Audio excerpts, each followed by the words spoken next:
Play whatever you got. I like it. All right, I'll give you the video. So here we are, everybody. It's the culmination of Super Week. I'm Jeff. This is the victorious Dan Felton. This is Jeff Needs Sports, and this is the Super Bowl Instant Reaction.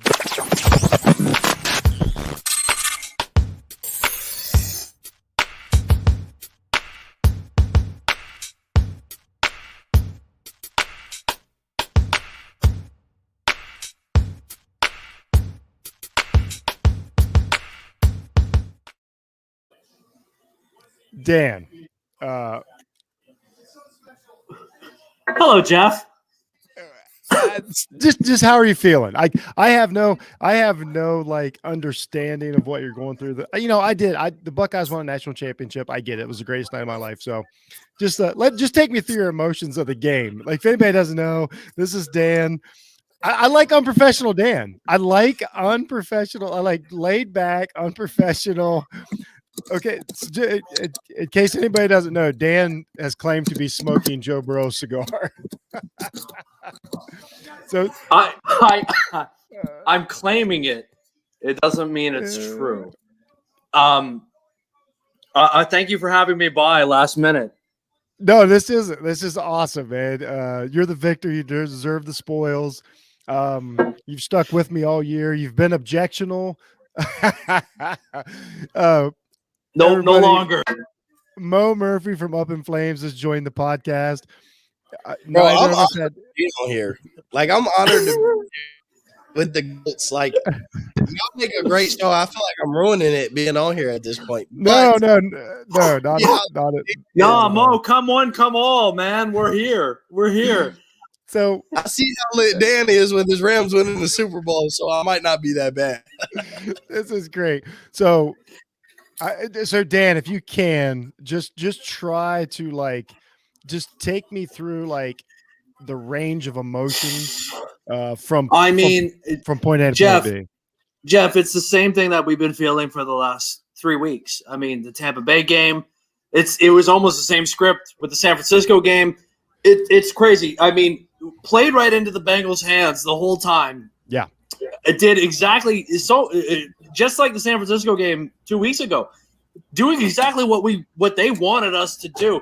And I'm critical of Sean McVay always, but the fact that he stuck with the run game to keep them honest through 4 quarters, even though it was absolutely not working at all, worked out. And I mean, Cooper Kupp coming up big in the biggest moments. What else can you ask for the guy, really? And I thought, I liked how the Rams, the one thing, I couldn't have been more correct about how this game played out, but I like how the Rams dedicated to the run early and then started hitting the swing passes. And I'm like, okay, this game's over. And then all of a sudden, just to again, start pounding sand and start beating his head against the wall. I'm like, what is going on here? Jelani Brown, thanks for joining us, Jelani. Of course, what's going on, guys? Jelani, this is Dan. Mo, this is Dan. Dan, this is Mo. This is I have to apologize to you guys right off the bat that I'm absolutely hammered. Obviously, we do most of our shows that way, bro. I am so full of wings and beer. No cocktails. I mean, shout out to the Cincinnati Bengals. I mean, it played as good as I think most people expected them to, right? They ran the ball well. I really think they should have put Mixon involved a little bit more than they did, really. But, for what they brought out, Jamar Chase, as advertised, made one of the greatest catches we've seen. Not to mention he made, a little swing pass screen route to him in the second or third quarter. Just casually one-handed that ball as well, right? He's going to terrorize the league for years. So, I mean, absolute credit to them. Their defensive backs, their whole defense, their defensive line played out of their mind. I thought so too. Did well enough to win, I thought. But I mean, shit. 60. Jeff, I said to you a few days ago, 60-minute football game.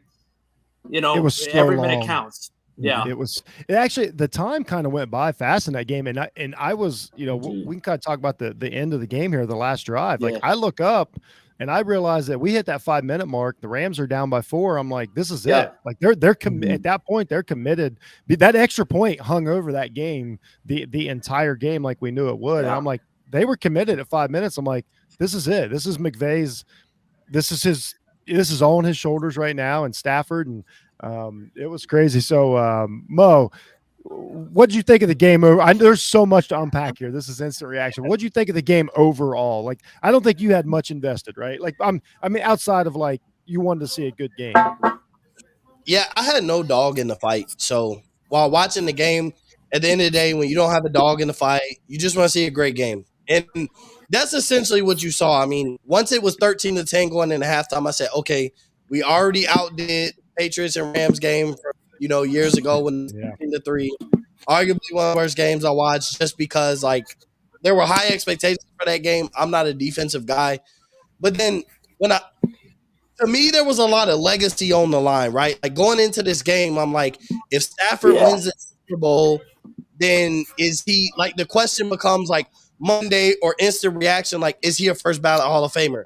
Then prior to the game, we started hearing about, like, is Aaron Donald, like, there's rumblings about Aaron Donald might retire after the game if he wins the game and he wins the Super Bowl. And, like, you think about it, like, when you're like, okay, Aaron Donald just put a stamp on his career and his legacy by winning a Super Bowl. Like, as great as he's been, he also gets to add being a champion. What else does he have to prove? Like, nobody looks at defensive tackles and be like, you got to win 4, 5, 6 championships to be the greatest defensive tackle of all time. So it was just one of those, like, when I went into this game, it was all about legacy. Like, it was all about, if Stafford wins, is he a first ballot Hall of Famer? Is this the game that he needs to stamp on, or do the Rams need to make another deep run with Matt Stafford as quarterback? If Joe Burrow wins this game, is he now deemed the best quarterback in the NFL? So it was just a lot of questions, I think, random questions that needed to be answered. But, I mean, this was a great game. This is everything I could have asked for in a Super Bowl with having no dog in a fight. No, it was a lot of fun. I enjoyed it. Jelani Brown, how, like, you're a Georgia guy. How do we think Stafford played? How do you rate Stafford's Super Bowl? Definitely given the circumstances, Odell going down early, after having an amazing first half. I mean, it's hard. I mean, I won't say a 10 out of 10, but definitely is as close as you can get, 9.9. Him and McVay definitely had to get a little creative, as we see on the 4th and 1, get Cooper the ball. But like you said, that whole drive, and I looked to say the same thing. I was like, I think it's like 6 or 7 minutes left. I was like, they may get the ball back again if they aren't able to score right now. But it's like within like those first 2 plays, you can see like, oh yeah, they're keeping this ball for the remainder of the game, or at least until they supposed to scoring. So they got creative. They got Cooper Kupp the ball that last drive. That's pretty much what you had to do. That's what it came down to, because the whole game since Odell had went out, Van Jefferson couldn't really do anything. We saw the tip interception. Ben Skronik. Yeah. I mean, they had to rely on Ben Skronik with OBJ out with the injury, and the first play, second half, they go over him over the middle, it hits him in the hands, bounces for an interception. I think they targeted him a couple of third downs after that, right off his fingertips. I mean, the guy has struggled in a lot of big scenarios all year long, and it's like it was crazy to see what an impact the OBJ injury had on their roster. Because Jeff, I know I said this to you back in the midseason. I think I came on your show. These top-heavy teams, the struggle is always having depth if something like an injury happens. I mean, worst-case scenario is OBJ pops his knee on a 3-yard over route in the second quarter, right? And who do you have filling in? It's a guy like Ben Skronik. Big shout-out to Bryson Hopkins. Tyler Higbee didn't play. Kendall Blanton, who had to fill in at tight end last week, who played great. Looks like he popped his shoulder in the game as well. And Bryson Hopkins, like a late-round rookie stepping in, made 3 or 4 good solid catches, converted a few first downs. It took every last person on the roster. I mean, Skronik struggled, man, and it's tough to see in a Super Bowl a kid have a game like that. But somehow, some way, they found a way to get Cooper Kupp involved in the end, and I mean, it was the difference. Really, it's amazing that they were able to find a way in the last 5 minutes of a 60-minute game. Yeah, it was crazy. I think what I took away mostly was all the moves that both teams made paid off. Like, I thought most of the free agents for the Bengals were the reason they were there, but also like, OBJ, obviously a huge touchdown. Like, in the beginning of the game. Von Miller had a huge sack that was almost upended the game. Like, I think we all thought that was going to be a strip sack for a touchdown or a quick score. That was cool. Shout out to Joe Burrow for getting that ball back. I mean, again, full credit to Burrow. He played really tough. He did a ton of little things to keep his team in that game. He could have coughed up the ball. He could have made a bad decision, but he just kept, he'd take the sack and move on. He had his team in position at the end of the game. I just thought that, like, the biggest players. Yeah. Shout out to my mom, Bengals fan, stuck with us all season, but she's right. You can't keep getting sacked and win. Both quarterbacks, they took a beating tonight. And Donald, I mean, he wound up having one of the biggest plays of the game with that tackle on 3rd and 1. He reaches back and grabs Mixon. That's one of those plays. You guys know that 3rd and 1 play on the game, on the a drive when you need a score, like, you tend to get 3 or 4 yards on that and an easy first down and move on. And I don't think Mixon was even looking at Donald. Like, I think he was already into the next level. And for Donald to grab a hold and make that play is it's honestly will go down as one of the best defensive plays in football history. Like, it ended the game, looking back. Like, it just it was so, and Donald, they kept him in check, especially in the first half. I pointed out, like, I kept talking about the Bengals center. I said it on Couch Coach Live. We talked about it, and I said that dude's going to have the fight of his life, and he stuck with it. He kept fighting and pushing and chipping and all those things. And I thought the Bengals offensive line held up as best they could. I mean, it faded, and it wound up costing them the ball game. But they have nothing to be ashamed of, Yeah. So real quick. No, go ahead. No, go ahead. In the game, like, going into the game, one thing I said was that the Bengals defense was going to be the biggest X factor in this game. And it kind of was, like, all the way up into that final drive. Like, I felt like people were underestimating the Bengals defense. Like, we're talking about the Rams D line versus the Bengals O line. It was the matchup where, if the Rams take advantage, then this game is going to be over. It's going to be a big blowout. And I think that was kind of the recipe, but, like, I think people underestimated the Bengals defense. Like, I looked at their secondary, guy that you've talked about all year, Jeff, I had to give you your credit even when he made the interception, right? It's Jesse Bates. But we talked about Bates and Bell, and I'm like, I think those two are the biggest difference, because when you put Bates and Bell, like, those are safeties that you could put over the top of corners to help kind of minimize what Kupp and Odell Beckham can do. And at the end of the day, like, Cooper Kupp's going to get his. He's the type of receiver, like, he's going to find the open seams. He's going to get in the middle of a zone, and he's going to get open. But you need a safety to stop those big plays. And that's essentially, for the most part, what they did. Like, Odell Beckham had the touchdown, but no Rams wide receiver ultimately had, like, a huge play that was just a game-changing, over-the-top. Like, that was the difference between the game. And so, like, I just felt like evaluating the game was, like, prior to coming into the game, was people were forgetting how good that Bengals defense is. Like, outside of their linebacking core, they get to the quarterback. They did that. Henderson, Sam Hubbard, that defensive line, that front four, they get to the quarterback, and they created problems. Effort. And then that secondary kind of eliminated the deep plays. But when you have a guy like Cooper Kupp, and I know, like, he didn't have, like, when you look at his stats, he didn't have, like, the, oh my God, this was an all-time great game. But he's the type of guy, like, if you have on your team, you can win a Super Bowl, because when you're such an elite weapon like him, he finds a way to get open when everything is needed. And that's exactly what he did. Well, he had a quiet game, I felt like, the whole time, and I was like, man, where's he been? He still finishes with 8 for 92 and 2 touchdowns, right? And it's I mean, that's kind of like the classic mark of a great player, that, like, even on the days where you feel like I haven't seen the guy the whole time, he comes through with 8 catches for 92 yards and 2 touchdowns. It's like you're right, though. It felt like he didn't do much, but the stat line at the end was still damn good, right? Like, look, I put money on him going over 103 yards, and it's like, wow, he didn't hit that, but still, Yeah, I mean, he was the difference in the end, right? He made the plays that he had to make. The thing that I thought really showed for the Rams through 4 quarters was no Tyler Higbee at tight end, and then Kendall Blandon, who's supposed to fill in with him, gets a shoulder injury. That's a team that's playing with pretty much 0 tight ends, which it's not surprising to see that the run game couldn't get going. You got nobody outside of your 5 offensive linemen who struggled in their own right. Nobody helped their run blocking schemes at all, and Cam Akers got like 2 yards of carry the whole game, right? They won the game in spite of having no tight ends, no running game.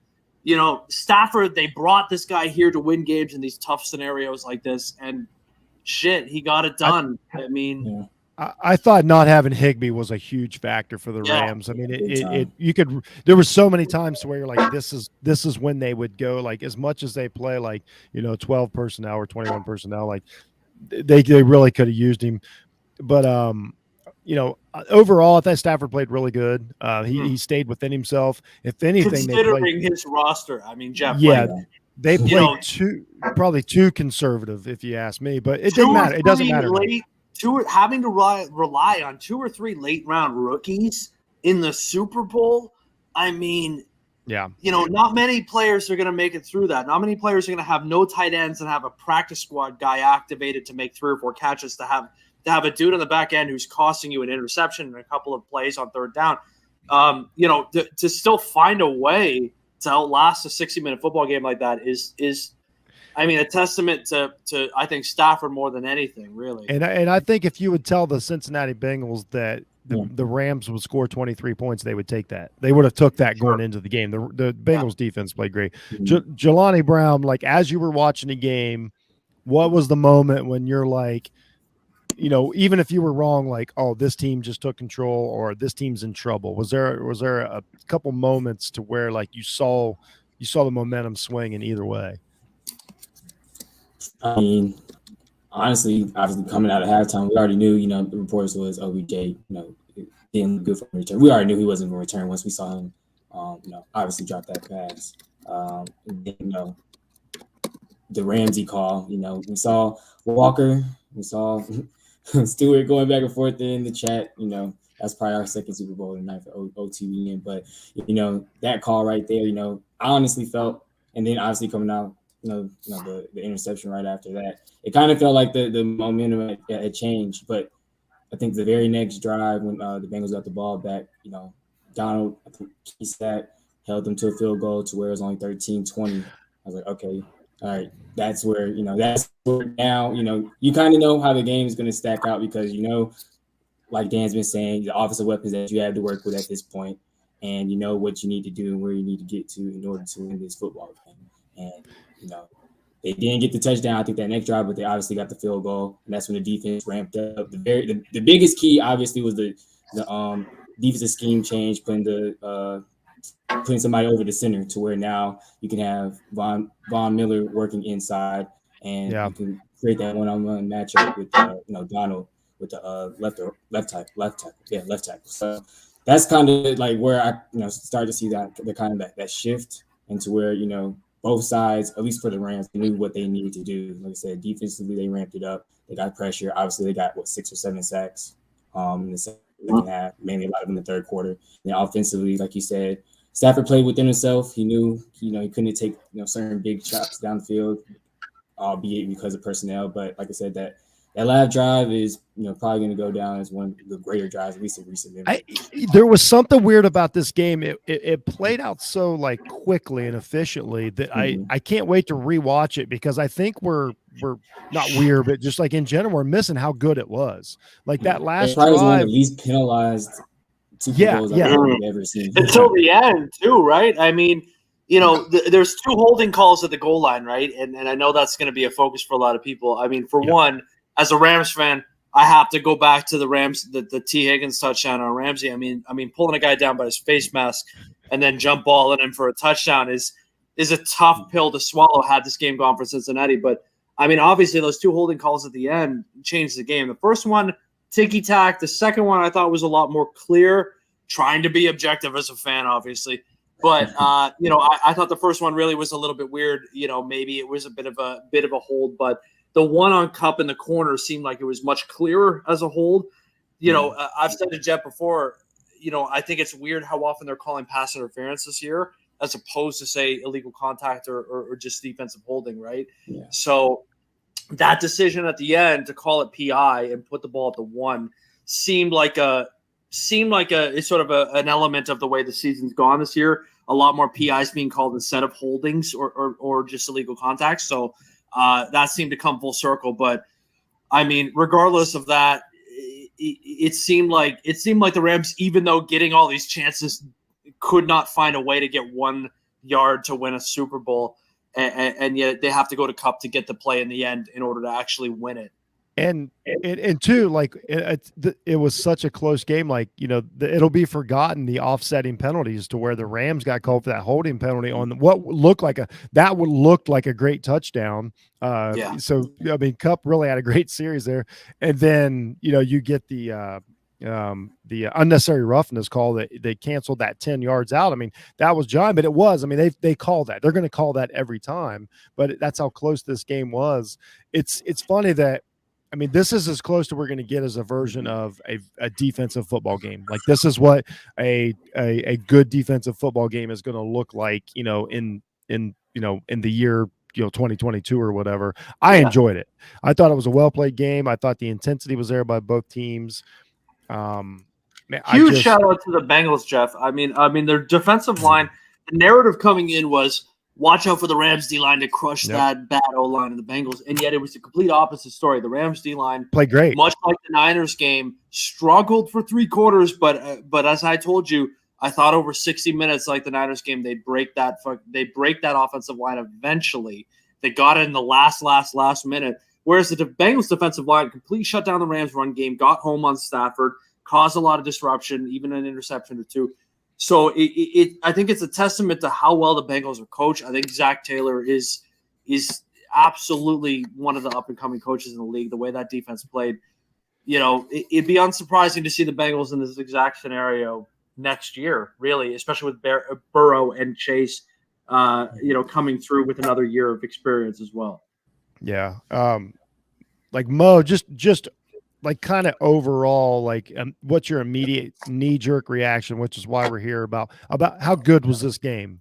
How good do you think this is going to, there's only been 56 Super Bowls. So like, it's not that hard to rank them. Where do you think this sits? Just your immediate gut reaction. I think this was a top 5 Super Bowl. Like, because I think it was really good. It was a mix of defense. It was a mix of offense. Like, you talk about 23-20, like that's today's new version. And maybe 10 years from now, this isn't a great game. I think, it depends on, but this was a top 5 Super Bowl, like 23-20. One of my favorite Super Bowls was the Pittsburgh Steelers versus the Arizona Cardinals. And so this will age well because it was enough offense to evaluate it where it was an offensive game. But then it was enough defense to be like, if you're a defensive fan and you love tight, hard-nosed defense, like there were enough plays made. And when we talk about the penalties, like the T. Higgins missed call, right? You knew at some point during the game it was gonna come back and the refs were gonna make up that call. And so you talk about holding and you're like, well, it was questionable, but if the refs were ever put in a position where it was a questionable call, they were going to give the Rams the benefit of the doubt because they missed a call, right? Like they completely missed the call of T. Higgins pulling Jalen Ramsey's face mask to a play that he scored a touchdown. That's the game of football. I see a lot of people complaining about that and like, well, they called a softer call, but that's the game of football, right? That's the game of sports. Like when you miss a call, at some point, a call is going to come back. Benefit of, like it comes like that in basketball, football, soccer, however you want to look at it. Like no matter what sport you talk about, like when you miss a call, they're looking for the faintest reason to give back their credibility, right? Because refs are a part of the game.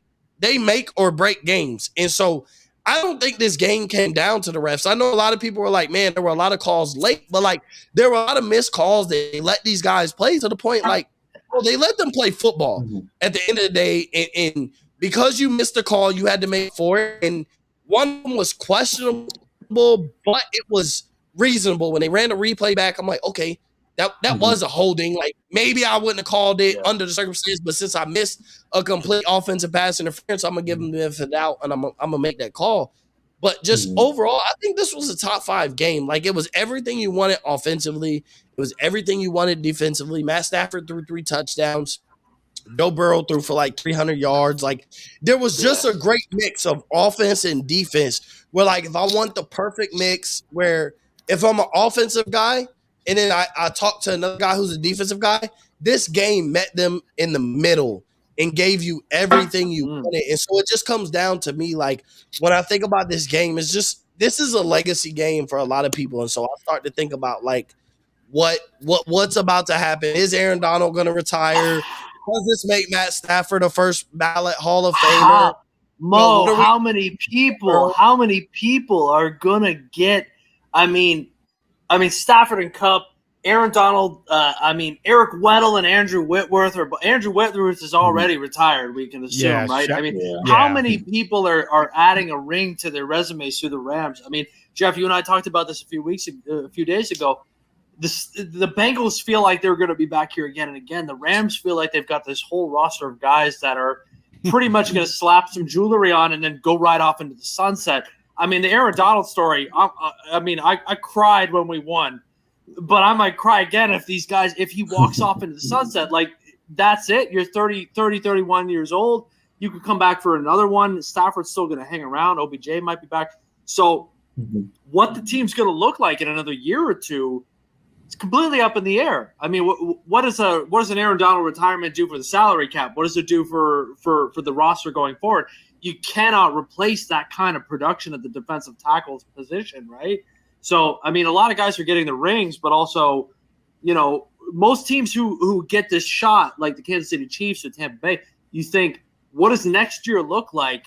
What does it look like for the Rams if they're missing, say, their Hall of Fame defensive tackle, maybe their fucking coach? Maybe, you know, who knows who else, who's going to resign, Von Miller, OBJ. We might be looking at a completely different roster next year, really. So it's so up in the air.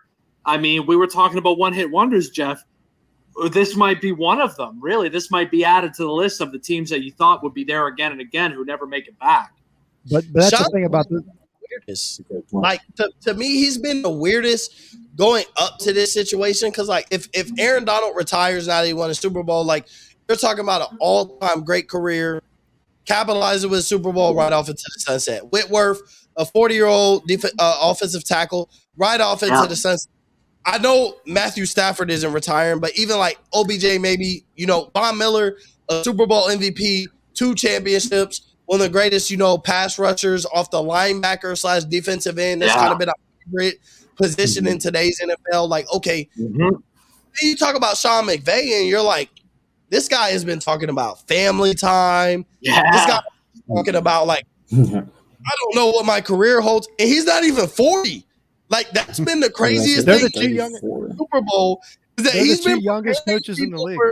Yeah, and he's been preparing people for a situation where, like, if I win the Super Bowl, I might take a break. And you're like, bro, you're not even like old is like Sean Payton took the break, right? And he expected to come back to coaching, but like he's been an elite coach for 16, 17 years out there in New Orleans. And you're like, Sean McVay, like a Super Bowl might have done it for him to take a break.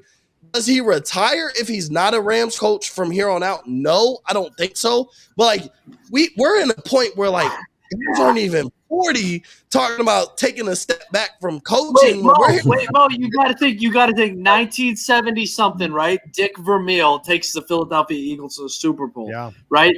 Doesn't win, but retires early, comes back in the 90s, coaches the Rams. So you could see Sean McVay maybe doing the same thing. 36 years old, just got married, drops out of the head coaching game, you know, decides to start a family, comes back in his mid to late 40s. You know, the kids are a little grown, takes over a new team then, right? Like, it seems like he maybe is leaning towards that same thing. Go to TV, make some good-ass money, you know, doing the Tony Romo thing, and then come back in a decade. You know, your kids, you got a few years with the kids, you know, you got a few babies, you know, the family's developed.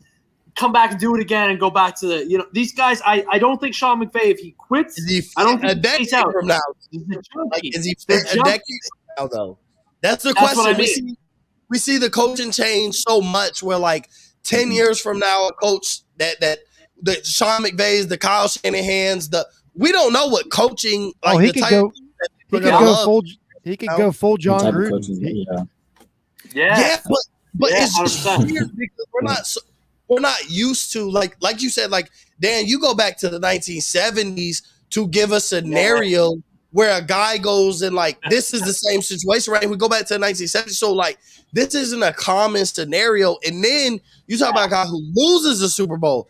This is a guy who wins, and so I'm big on legacy, right? And so when you win a championship, now like if you haven't already, Sean McVay reached the Super Bowl. He's creating a legacy as a head coach. Now he's won a championship as a head coach. So now like your legacy solidified. Now what can I do from here? And so to leave out, Mo, you know what that means? all about You know legacy. what that means?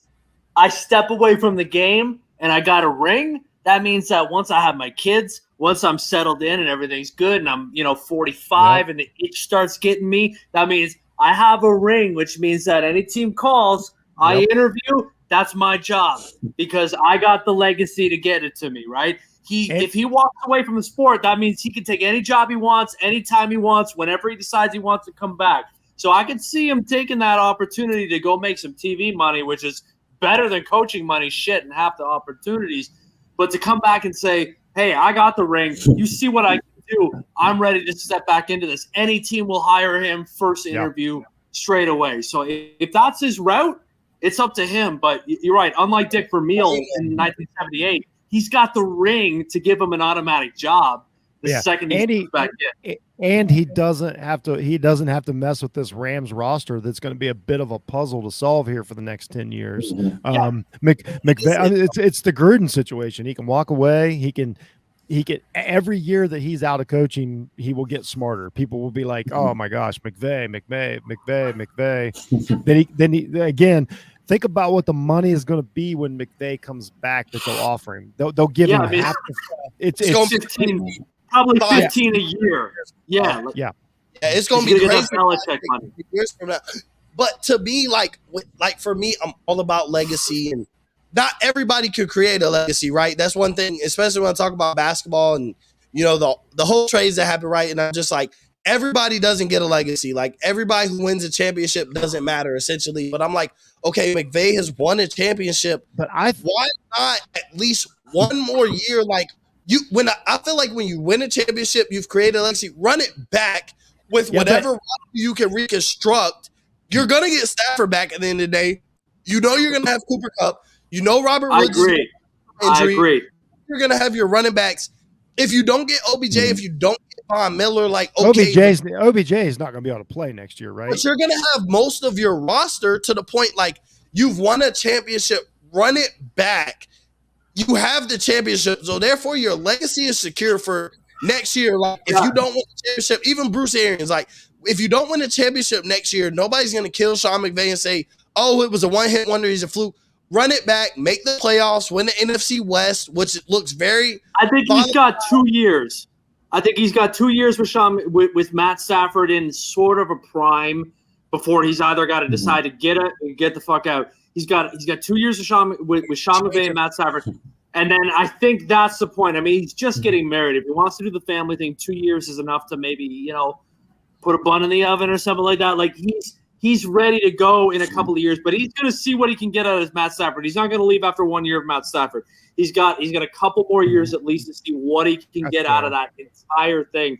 But Mo, you're dead on. Like he's not going to drop off that quick. He's got a legacy to come back. I think OBJ has said, I want to take a discount to stay with his receiving core. I mean, you bring Matt Stafford back with a second year, and you run Cooper Kupp, Robert Woods, Matt Stafford along with OBJ and Van Jefferson. He becomes back healthy if they bolster that tight end core, which they clearly need help at. I mean, you're going to get Henderson. You're going to get some variation of Henderson, Michelle, and Akers as well in the backfield. 2 to 3 running backs. At least 2 of them, exactly. They're probably going to deal maybe Henderson. I don't know. But, I mean, that you'd have to have your money on them to make another run at least to go as far as an NFC championship. I don't think McVay made this trade for Stafford to win a Super Bowl and dip. Exactly. I know he spoke on it, but you didn't make this trade for Stafford to, if we win a Super Bowl in year one, we dip. Like, okay, let's at least. I don't know if I agree with that because I think he's got to run it back. Yeah, but what I'm saying is though, what's the other option? What's the other option to keep Goff and not win a Super Bowl? Like that's not a better option. Like go for two. Like you already won a Super Bowl in year one. I think they'll go for back-to-back. You grab Stafford thinking like the whole thing was all the pressure was on the Rams this year because when we talk about major moves of championship contending teams, the Rams grabbed Matt Stafford thinking that was the difference between being a playoff team and winning a Super Bowl, and that turned out to be the truth. So now you go into year two and you're like, can I win? Like we're all about dynasties in this time, right? In all of sports, we're looking for the next dynasty. I'm not saying the Rams be the next dynasty, but if you can win a Super Bowl to the conference championship or even go back to the Super Bowl and lose to the AFC, whether it's Josh Allen or Patrick Mahomes, that'll be okay. That'll still validate your legacy. If you lose to a Josh Allen or a Patrick Mahomes in year two after coming off of winning a Super Bowl, nobody's going to be like, Sean McVay's not good enough. Matthew Stafford's not good enough. Matthew Stafford has won the Super Bowl, solidify his legacy, right? Like that. Like now the conversation with Stafford winning the Super Bowl is like Hall of Fame. Sean McVay is like as great of a coach as we've deemed him. He's won a Super Bowl. Now he's like a Hall of Fame coach. He's everything that we put into Sean McVay. So I think he has to come back.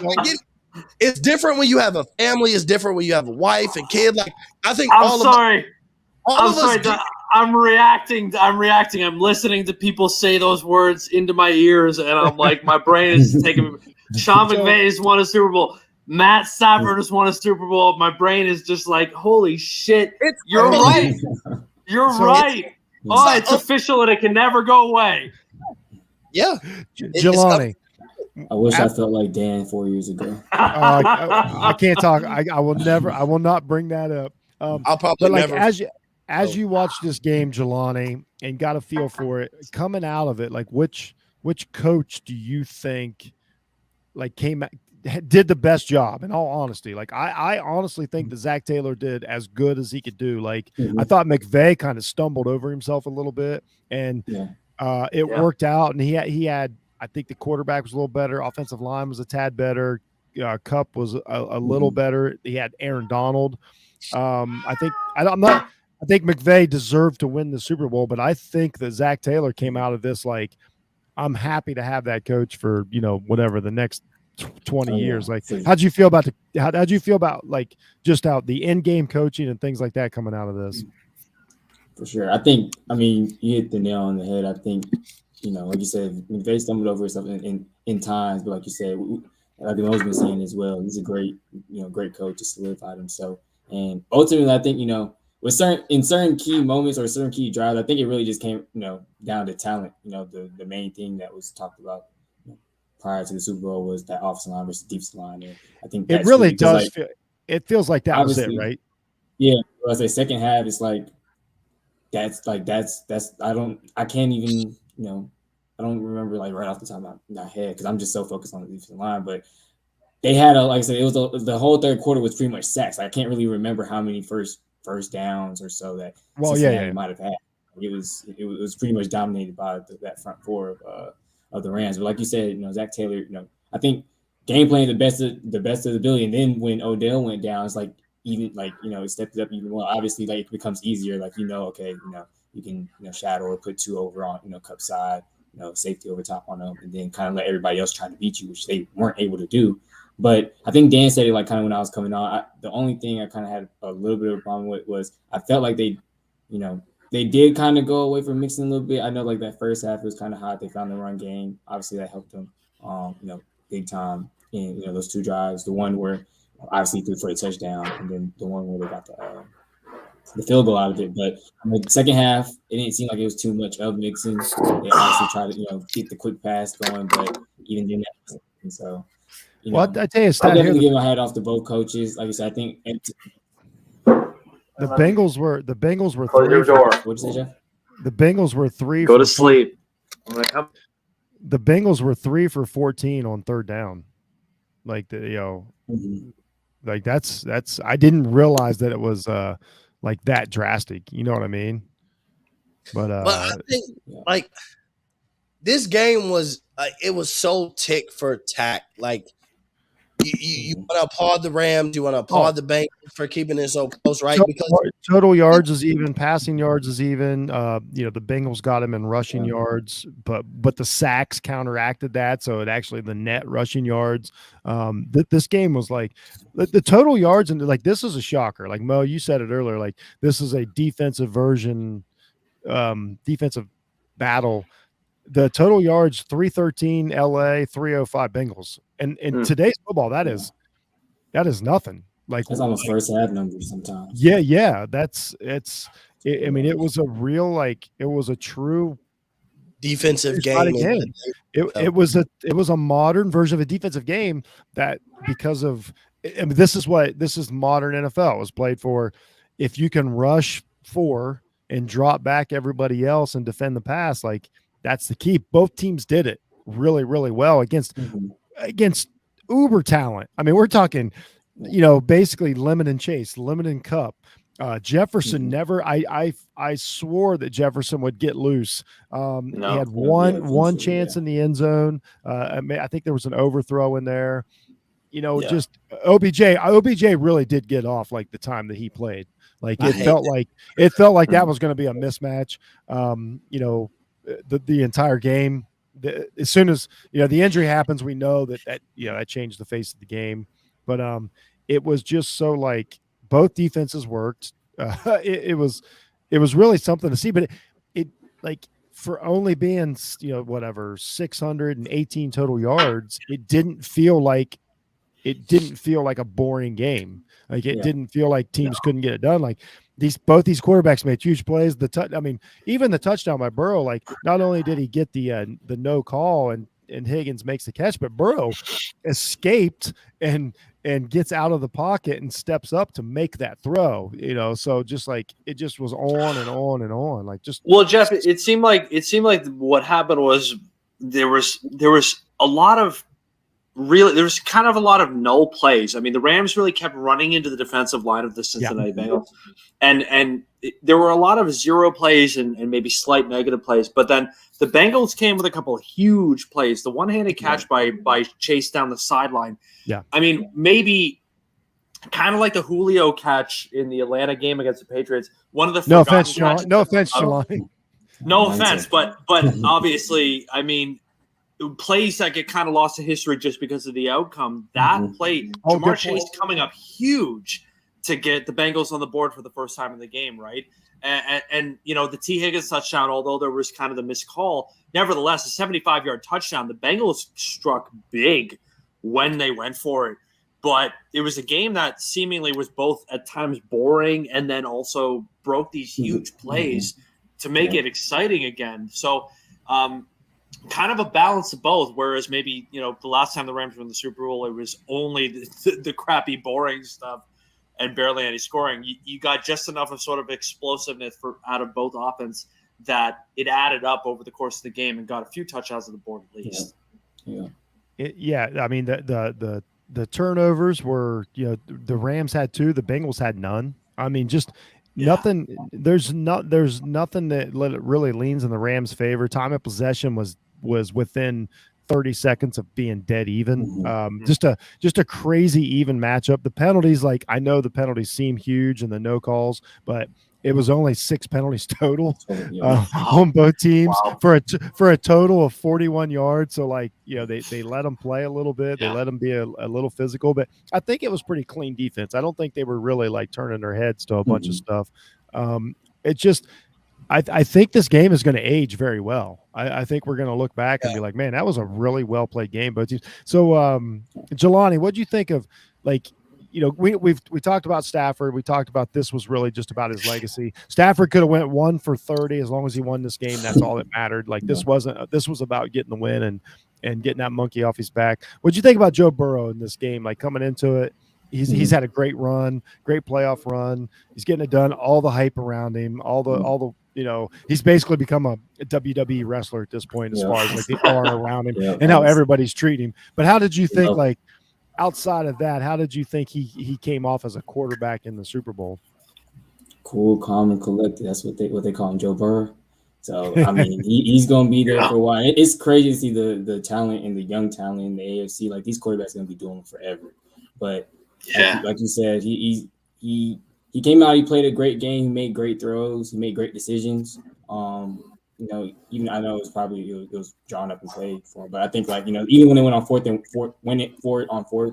downs, he had the one quick draw. Like he played a pretty clean and flawless game, and as best as he could, given what he was, what he had, I guess, in the second half, third quarter mainly, all the pressure. This is just one of those games, and everybody said it, like if that defensive line gets to you, you're not going to really be able to overcome 11 sacks, 9 sacks like he had been, throughout the entire playoffs. So, I love him. I love to see him play. I'm a little bit more loving of him. I didn't like him obviously when he was at LSU, being a Florida fan. Even when he didn't play with, but when he was at Ohio State, I'm not a big Ohio State guy either. But no offense to, of course, you two. But I love him. As a Cincinnati Bengals, and like I said, it's going to be great to see him and Chase, paired up for years and years and years to come in the battles that he's going to have with Mahomes, with Allen, with Herbert, with Lamar. The names just keep going on. Yeah, I thought he was up to the challenge. I thought the most important thing he did is like accepted the fact that he was going to get beat up and didn't panic. Didn't like we saw Mahomes last year. As soon as this started, like I watched this game, and as soon as he started getting pressure, I'm like, oh, here we go again. But he tucked the ball, he took the sacks, he had the one fumble that he got back. That was ginormous, but it didn't matter in the grand scheme of things. But like he accepted the fact that he was going to get beat up. He made some good plays. I don't think there's a whole lot more he could do. I didn't see a lot of misplays by Burrow. Like he made some good throws. I would say if anything was on the receivers, like the one that Boyd dropped, that was a key one. Yeah. And I'm gonna have to go. And they said that was his first drop of the year, by the way. I mean, wow. Talk about a Super Bowl moment that a guy who was dropped a pass in 20 games drops one in the fourth quarter of a Super Bowl on a crucial third down that probably would have broken a tackle for at least a first, if not more. So, I mean, kind of the weird way the script kind of followed the same as for the Rams as it did with the 49ers game 2 weeks ago. A crucial drop pass by Tyler Boyd on would have been a first down and extended the drive and run out the clock a lot more. I mean, really benefits the Rams and helps them end up taking the lead. Yeah. And then holding on to it in the end with an Aaron Donald play. So it's wild that as much as the Rams earned it in a lot of ways, and I mean, I'm a Rams fan, the fact that they seemingly got bailed out by the other teams making crucial mistakes at crucial moments and then also taking bad penalties at bad times, talent and things breaking their way both kind of came together in the fourth quarter of both the NFC Championship and the Super Bowl. So I was told to ask this question. Let's go around here. So is there a chance that the Rams won because of magic or not? Stuart is actually.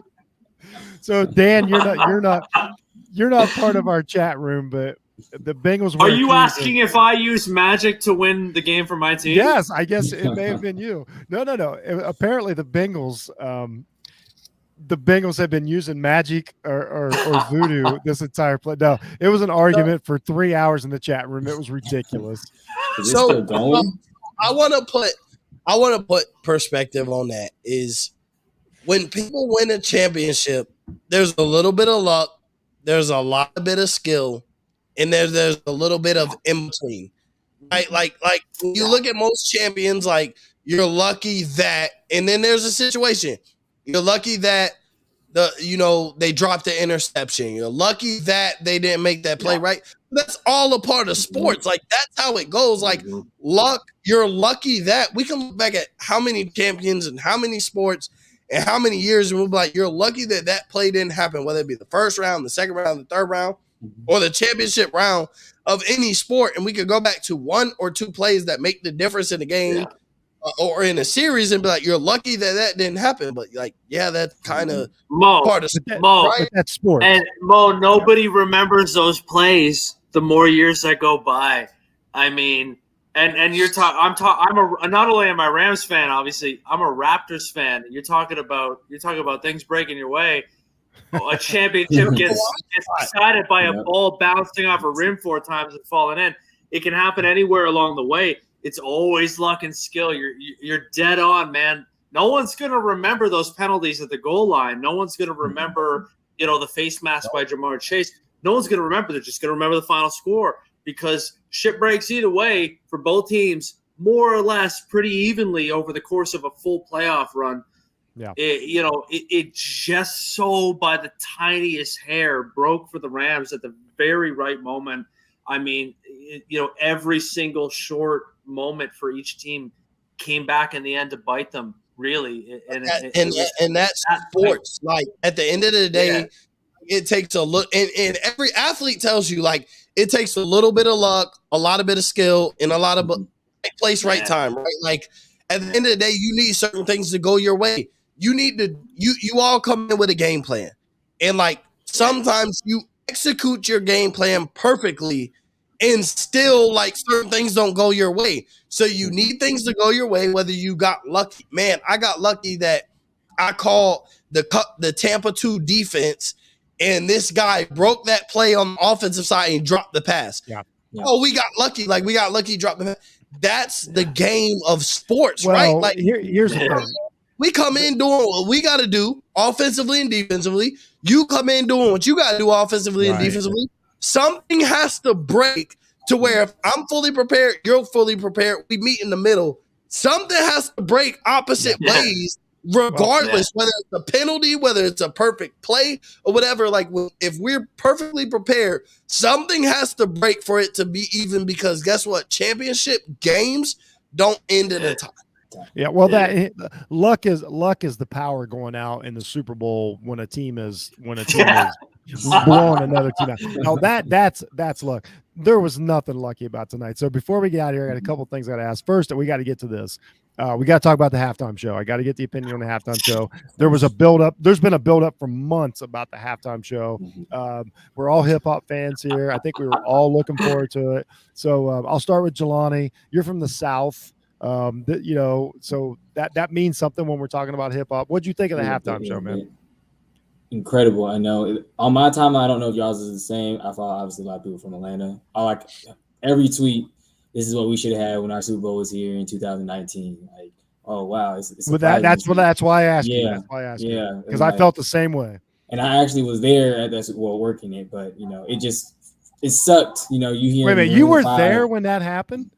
Yeah, I was working for an NFL shop, like in the pretty much the retail shop. So like I was in one of the shops. I got to be in the area, but hearing Maroon 5 coming out the building when you got guys like Outkast, like and the name goes on, Young Thug, like Jeezy, just a bunch of Atlanta natives that could have been there and put on the show. T.I., all the they did the same shit in Detroit too. Remember? That's what I'm saying.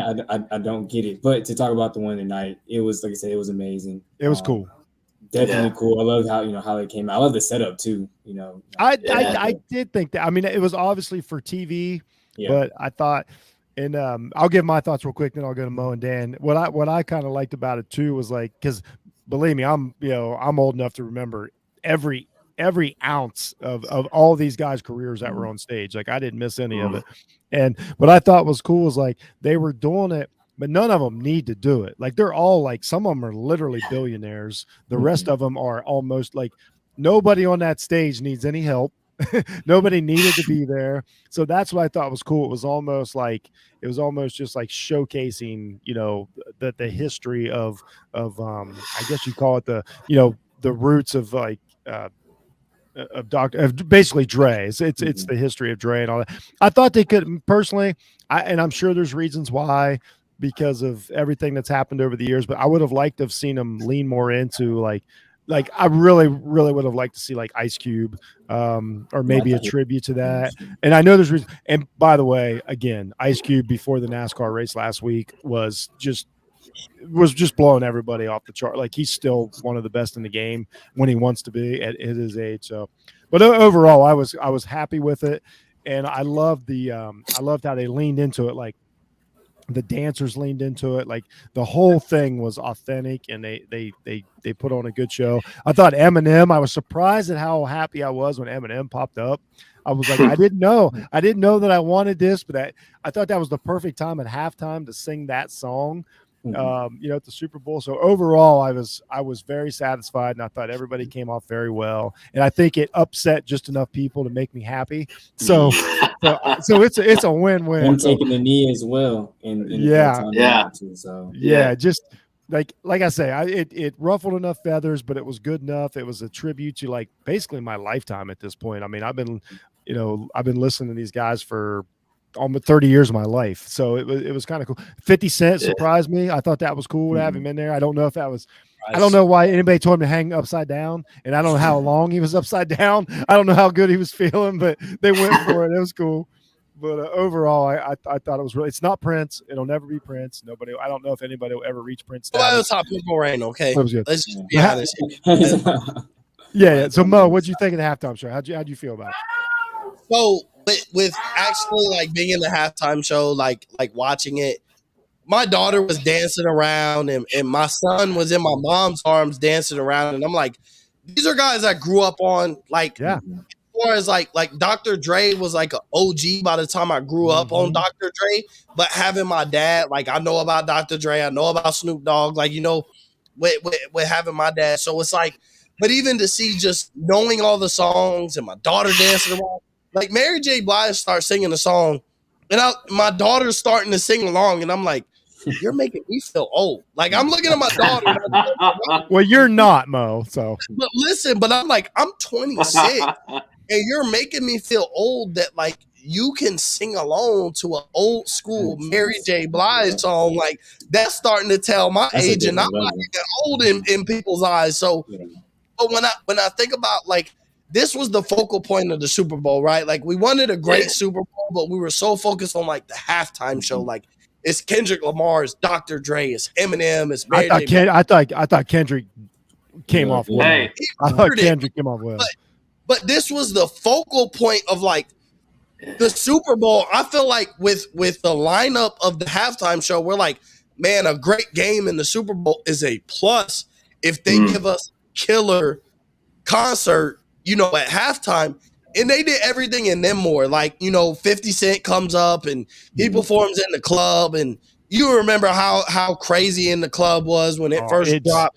And I was a kid, a true kid, and I got in trouble for knowing lyrics of in the club. So, and then obviously, like Eminem, like if there was a song he was going to perform that was going to take you back, nostalgic type, but still be good for kids nowadays, because we live in a PC culture, and I think that was the slight concern about how is this, and Jeff, we talked about it. I'm like, this halftime show could be absolutely amazing, but like, does Eminem fit to the PC culture now, where if he performs a certain song, like, do they cancel Eminem from here on out, and we don't get to enjoy it? Like, does he perform My Name Is? Obviously, he performs, these weak arms are heavy. Yeah. Like, but everything fit into like, they didn't get too PC where old school people or people who grew up on that and knew these songs wouldn't like it, but they also didn't get too correct to where like everybody could relate. Everybody knew like, okay, we could predict they could perform this song, but did they perform it at this level? And I think shout out to Eminem, because he did it, and it goes back to like, if you're really into the hip hop culture like me, like I know the new albums that drop, I know the new songs. I'm into music. I love music. I make music, but at the same time, like Eminem dropped, for the BET Awards Cypher not too long ago, where he talked about Donald Trump and kind of where the whole world filled, not the PC world, but he talked about and spoke for the rest of the world. And then he gets on here and he takes a knee. When the NFL tells him don't take a knee, there were reports prior to the Super Bowl that Eminem shouldn't take a knee. Like, it gives you a greater respect for a white rapper. And it's not about race, but it's like, I watched the interview and 50 Cent said it best. Like hip hop is in rap is a black culture thing, but not only did Eminem bring it to where like white people can be proud about like the type of rapper they get, but they get a guy who's for the culture. And like essentially the closest thing I personally know to Eminem is Jeff. Like so Oh man. closest thing I know to Eminem personally, where I know a guy is for the culture and like he's white, but he's not PC and he'll speak on I won't say anti-white things, but he speak for the culture and he sits back and he's like, Speaks for what's right. guys, it's Jeff. So I'm like, he takes the knee when the NFL tells him not to. Like, he does everything for the culture. And that's like one of those, like, if you're a black person now, and I really feel like when you take away from that, like, my overall thing was like, bro, not all white people are bad, and that's something we got to take away from. Like, that's the thing. Like, it was a race breaker to me, and I know a lot of people won't look at it like that, but that is a race breaker to me. Like, to me, Eminem is the race barrier, and it gets to show like when multi cultures link together. Like, bro, not all white people are bad, not all black people are bad, and with white people, there are plenty of white people that are for the culture, and like there are plenty of people that appreciated Eminem taking the knee when the NFL told him not to. He did it on the biggest stage in the world, the most watched event in the world, or in the United States of America,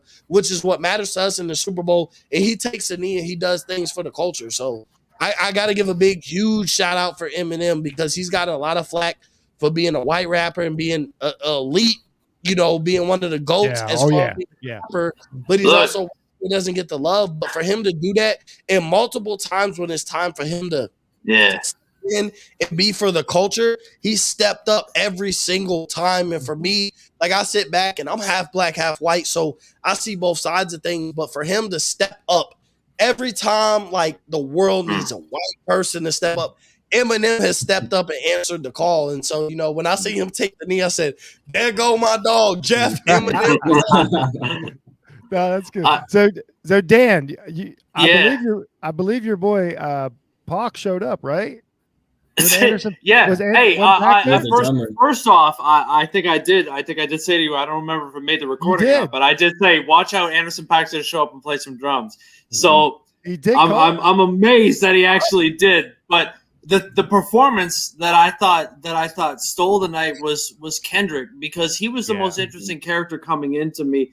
He's always seemed to be so anti-corporate and so against sort of the status quo of things, that to see him participate in the Super Bowl halftime show to me was really surprising in the first place.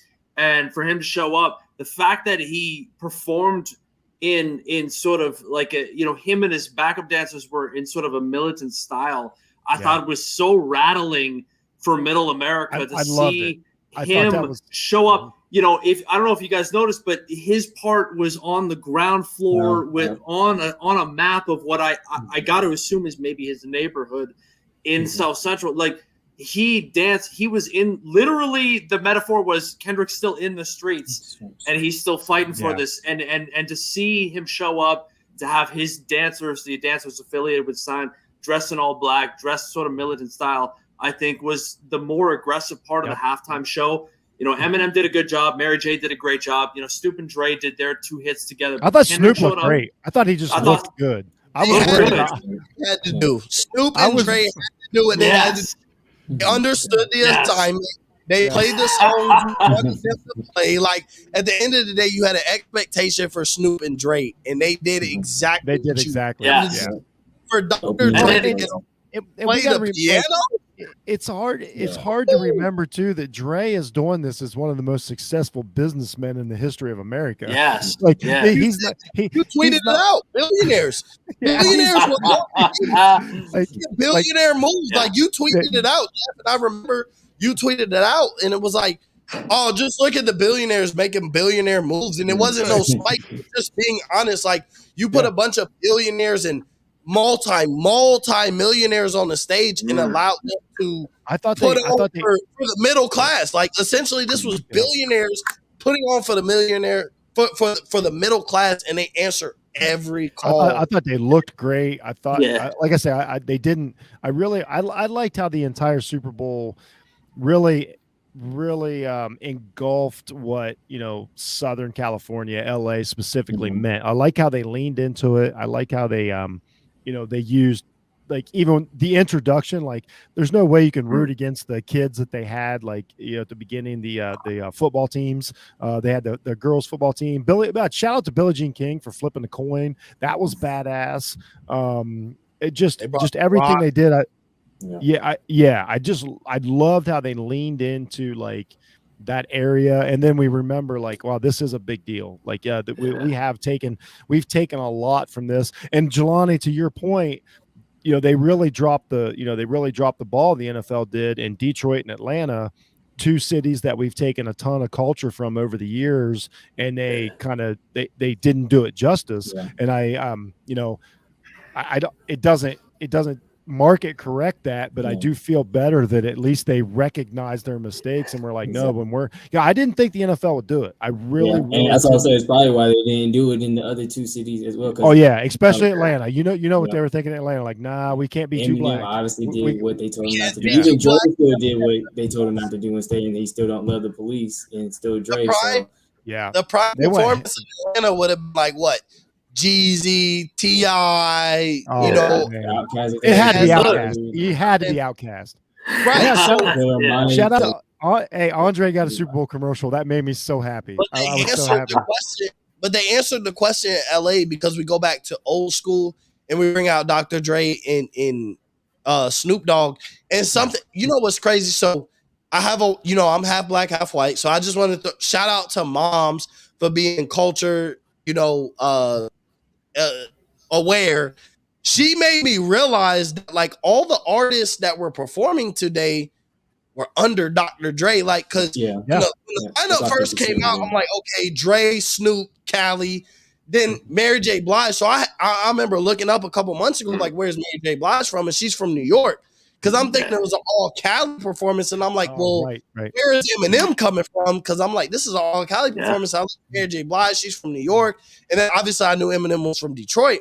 So my mom, this today, like we go out today, pick up some food real quick, and she was like, this is all people under Dr. Dre, and I thought about it. I'm like, man, I never thought about it up until today. On Super Bowl Sunday, that like Dr. Dre is able to host the Super Bowl halftime show on Sunday and put all the people that he put on in the show. And that's essentially what it did. And adding 50 Cent made it even bigger because 50 Cent wasn't a name that was shout out to vitamin water and 50 Cent.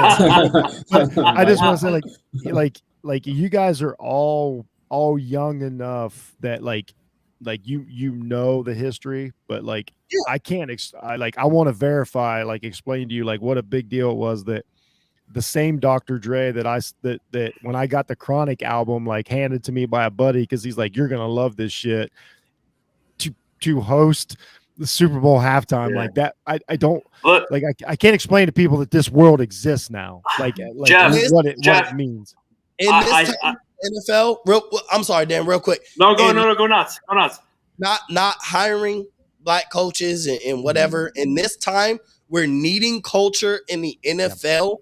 This halftime show, at least, I think it puts at least a good like thumbs up on Roger Goodell. It was a good timing. There is it was perfect timing, even though this had been planned for months and we didn't know Brian Flores was gonna, make accusations towards the NFL or whatever and bring to light. But to have this halftime show planned for months on top of months, like we knew that a year ago that this was gonna be a halftime show.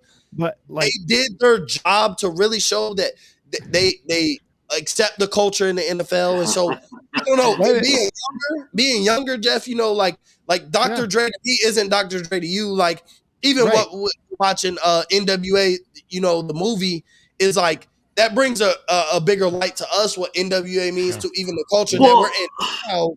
And so to bring Dr. Dre, Eminem, I know what Eminem was. I remember My Name Is and the Real Slim Shady stuff. I was a little kid.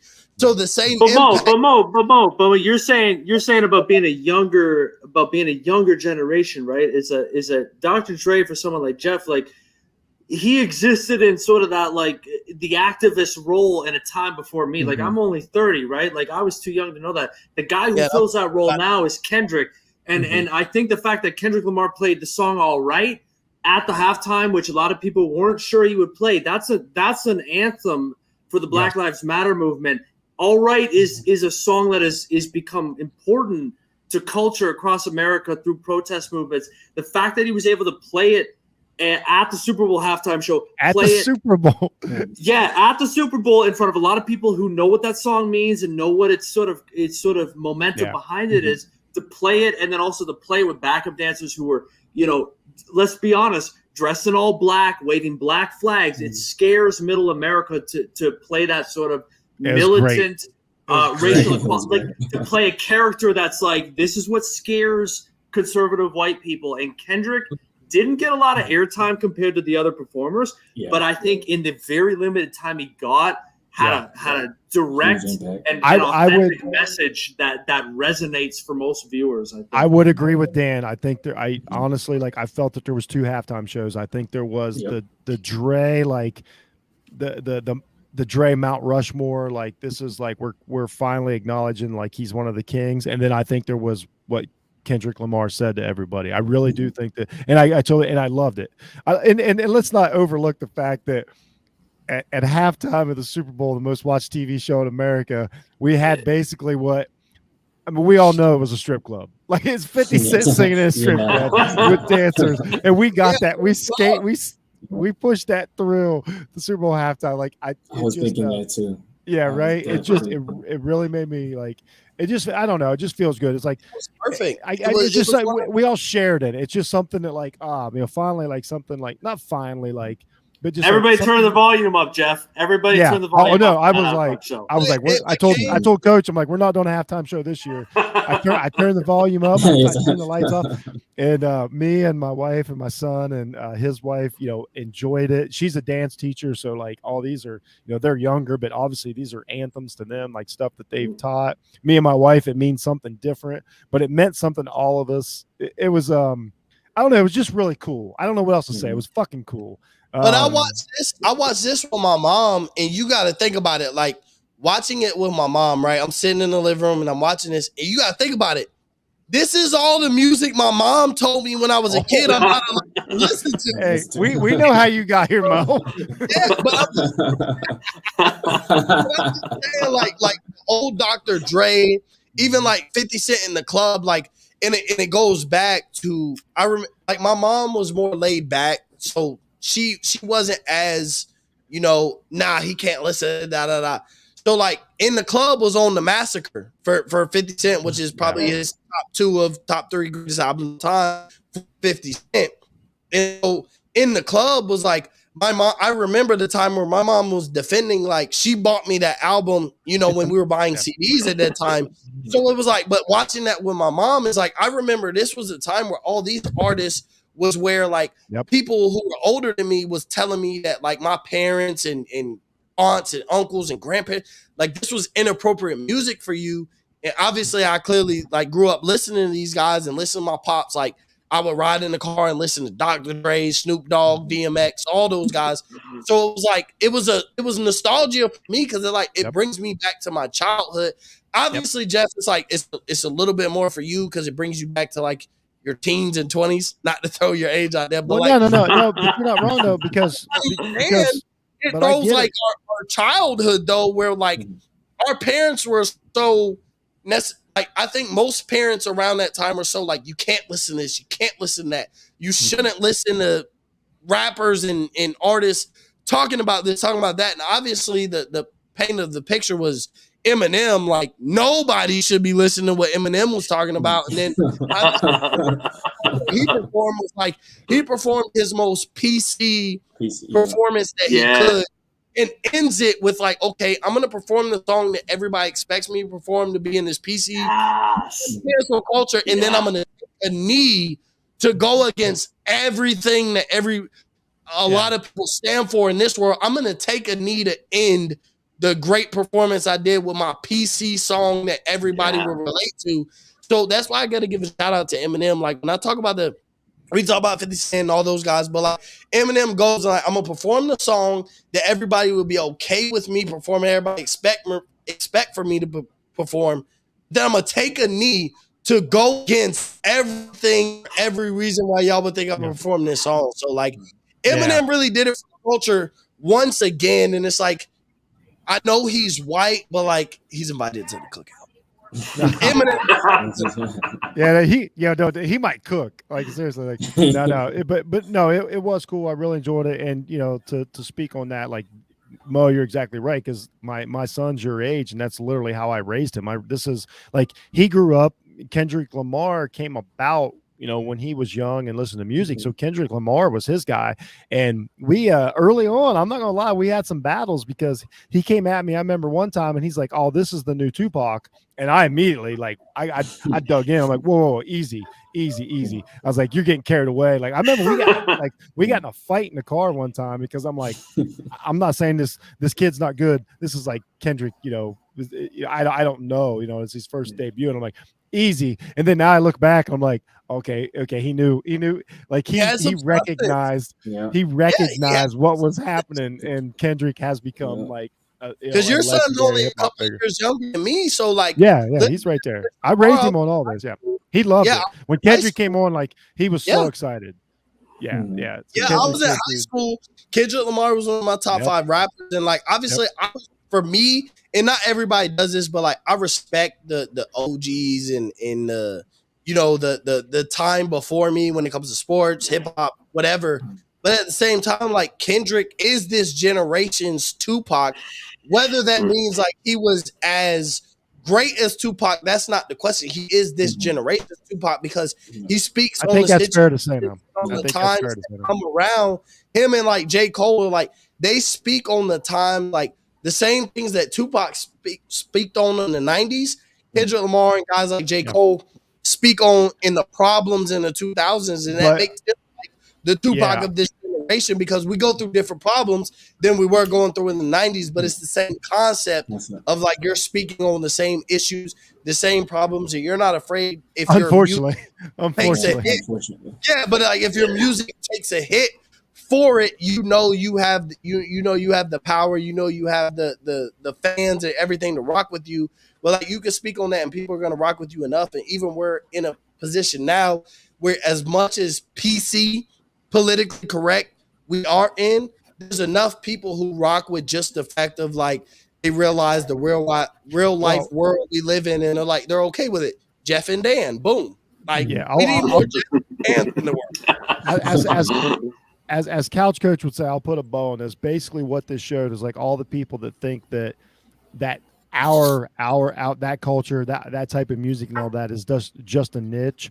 What this proved was like you don't get to do the Super Bowl halftime show if nobody's listening. So like what that was the most important thing. It was like oh, you think that nobody listens to this just because you don't, but you're wrong. Like they don't just let anybody do the Super Bowl halftime show. So that was the most important. That was the most important thing is like it just rattles cages, and Jeff's all about rattling cages. So now we'll get back to the game and we'll get out of here. Honestly, I could sit and do this all night. Like I think I'm going to go rewatch the game tonight and all this. But I'll go around. Me too, Jeff. Here. Me too. Yeah, I'll go around. I'll have you on soon again, Dan, when you remember the broadcast. No, I'm just kidding. I'm just kidding. You're better, like after a giant win than most of us are on our good days. So I'm happy to hang out after this one, man. Yeah, I'm better than I would be if the Cowboys won this Super Bowl. Oh no. I'll tell you right now. Mo, you should have seen me. You should have seen me when they turned the ball over and we got the ball back with 48 seconds left. I can't imagine. I mean, I'm glad there's no footage of that shit. Yeah. Full disclosure: when Ohio State won the Ohio State won the national championship, within 2 hours, I was in a strip club. Like I'm not gonna lie to anybody. So y'all are way ahead of me. So I'll go around the horn here. I was with my dad, and as soon as my dad went to bed, I'm like, I can't wait till he goes to bed to celebrate this. because I'm about to go outside his house and I'm about to smoke some weed. I'm gone when Ohio State, when we beat Oregon, he's celebrating. We're talking it up. I'm like, yeah, Dad, I love you. Yeah, I'm waiting for you to go to bed so I can smoke my blunt. I'm about to smoke like 3 of them outside. Like, yeah, me and my dad, like, we were here. We were here, but as soon as he went to bed, I was here, and he was here because he was asleep. Yeah, I was championship. I was in Las Vegas. We had a good time. So I'll go around the horn here real quick. I'm going to finish up with Dan because this is kind of his day. This is his night. So Jelani, just give me, like, if it's not, I can ask you, like, who was your, like, player of the game or play of the game or moment of the game, whatever you take, what your memory of this game, the first thing you wake up tomorrow is like, man, that was the difference, or that was the guy, or whatever. I mean, obviously, besides like that, the drive, I don't know, that fourth and one with Cooper Kupp, you know, that sweep, because the broadcasters literally said it. I just rewatched that. I was like, that was really good. I just rewatched it. That was a nice play. I think it was Chris Collinsworth. He was like, that's one of the plays. Either it can go really bad or it's going to go really good for you. And like, it was a chance for it to be really bad. He could have probably got, you know, sacked for not sacked for a loss, but tackled for a loss. The Bengals were there. Like, the guy was there. Yeah, that's what I was saying. Von Bell, I think, was right there. Yeah, Kupp made a great cut to get upfield. Great. It was a great run by Kupp. Yeah. So I think that obviously just to keep the drive alive, and then from there on, it was pretty much the Cooper Kupp show. I think that play was probably the most important, at least for the most important for that drive, and the second most important I probably would obviously put behind that was, you know, obviously the sack towards the end, or not towards the end, but literally the sack of the game. You know, Donald like getting pressure again. You know, they said it time and time again. You know, the guy that, you know, you expected to be in Joe Burrow's face the entire night. Obviously, at times they triple teamed him in that first half, and then eventually he was able to get to him, got to him the last of the game, and you know, Dan celebrating. Mo, when you get up tomorrow, what's the first thing that's going to pop in your mind about this game? Matt Stafford being the Hall of Famer. Like, to me, when I talk about it, and you know, I talk to a lot of people, and you know, with doing the podcast and stuff, a lot of people want to know my opinion. And you know, with Matt Stafford being a Super Bowl champion, like, does this make him a first ballot Hall of Famer? And I'm like, I think so, because this answers every question that we had about Matt Stafford. Like, he's one of the, prior to this Super Bowl, he was one of the most talented quarterbacks that won't win the Super Bowl, right? Like, we looked at the struggles he went through in Detroit. So for him to have thrown 3 touchdowns, I know he threw 2 interceptions, but for Matt Stafford to have thrown 3 touchdowns and answer the call, and obviously Cooper Kupp played absolutely amazing, and you know, we expect him to be the best wide receiver and wide receiver rankings coming into next year. Like, he'll be my number 1 wide receiver. But for me, it's Matt Stafford kind of solidifying his, you know, Hall of Fame career. At the end of the day, like, if Stafford doesn't become ultimate successful and win multiple Super Bowls, like, he's won the one that mattered. The trade, like, when you talk about Matt Stafford's career, you're like, trade that went down to bring him instead of Jared Goff, you felt like that was the answer, and it was. So when his career is all said and done, when his career is all said and done, the question that was asked was answered, in a Super Bowl came out of it. So for me, when I watched this game and it ended 23-20, the Los Angeles Rams, I had to go with the fact that this was Matthew Stafford's, you know, Hall of Fame solidifying game, because like, with him winning a Super Bowl, him being an all-time talent, where you rank him all-time, I honestly don't care. But at the end of the day, like, you felt like he was an all-time talent. You felt like he was the difference in the Super Bowl between the Rams winning the Super Bowl or not. He gets to the Rams, they win the Super Bowl, so he ultimately answered the question. So that's my biggest takeaway from the game, is that this trade for Matthew Stafford, I don't care what the Rams do from here for the next 5 years with Matthew Stafford. You traded Jared Goff to the Detroit Lions and whatever picks you did for Matthew Stafford, because you felt like he was the difference between you winning a Super Bowl and just being a playoff contender, and he answered the call by being the quarterback for a Super Bowl winner. So it's got to be Matthew Stafford being a Hall of Famer. Yeah, that's a good one. All right, I'm going to go next, and then I'm going to let Dan go.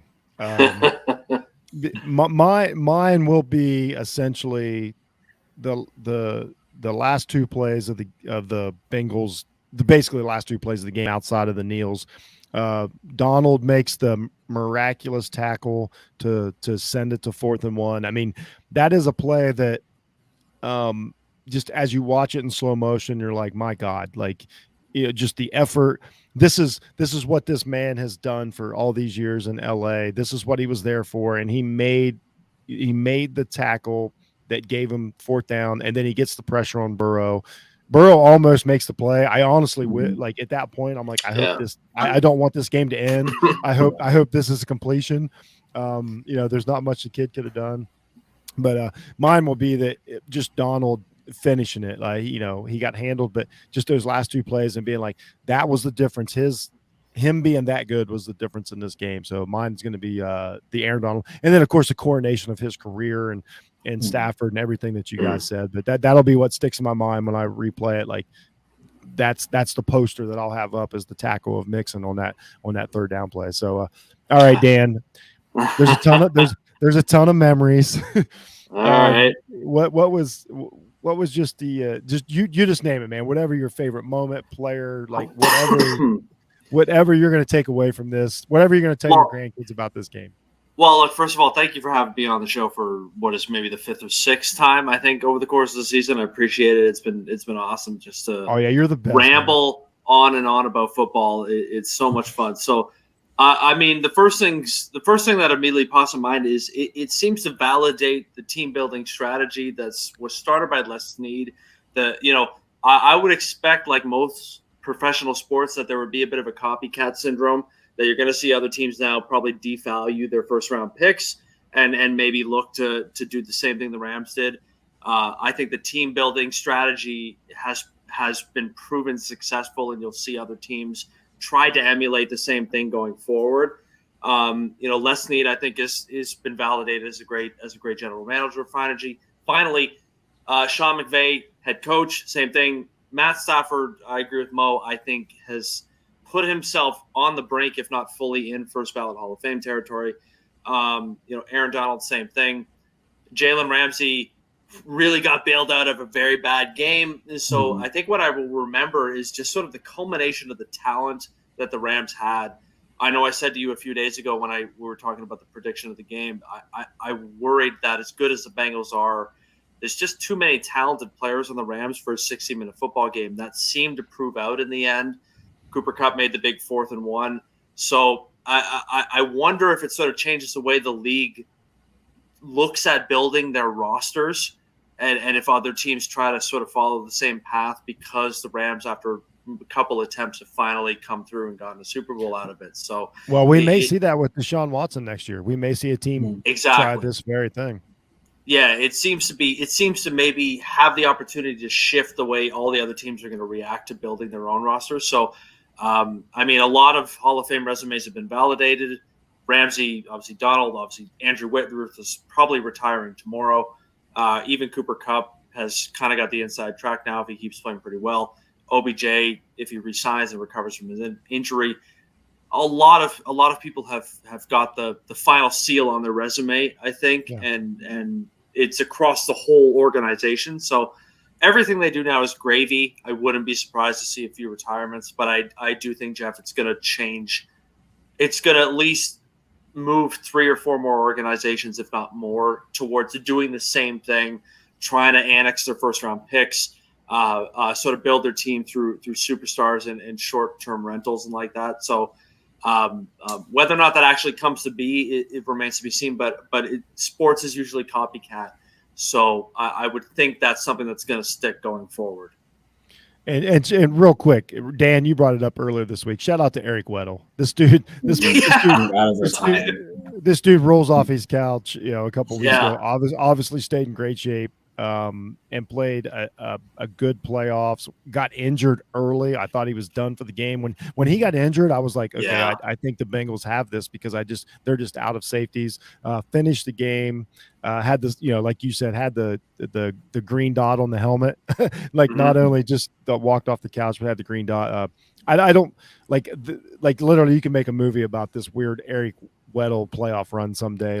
Shout out and it got the Super Bowl. So you nailed that. So congratulations to the Los Angeles Rams. Congratulations to the Off the Ball Network. We had a great Super Week. You guys killed it this week. We put out so much content, so many good things. I want to thank all of you guys for doing the post game. This has been a blast. I thought the faster we could get the reaction, the better it would be. This has went better than I thought it. We kept Dan upright. I know he's not going to sleep for the next 6-7 hours. No, I'm sleepy, Jeff. Dan is not working Monday. I'm emotionally drained, and yes, I have the day off. So thank you. Shout out to every single person that listened, watched, participated, tweeted everything that we've done this week. Couch Coach Live killed it. He couldn't make it tonight. He's probably just tired. The man has worked nonstop for 8 days. It's been a blast. I can't wait to do it again next year. I'm about to take a short pod vacation. My wife does not believe me, but we'll see. We'll see how that goes. I got a couple guest spots this week, but who knows? So anyway, thanks everybody. Congratulations, Ram. Thanks, Dan. Thanks, Mo. Thanks, Jelani. You guys are the best. And we're out.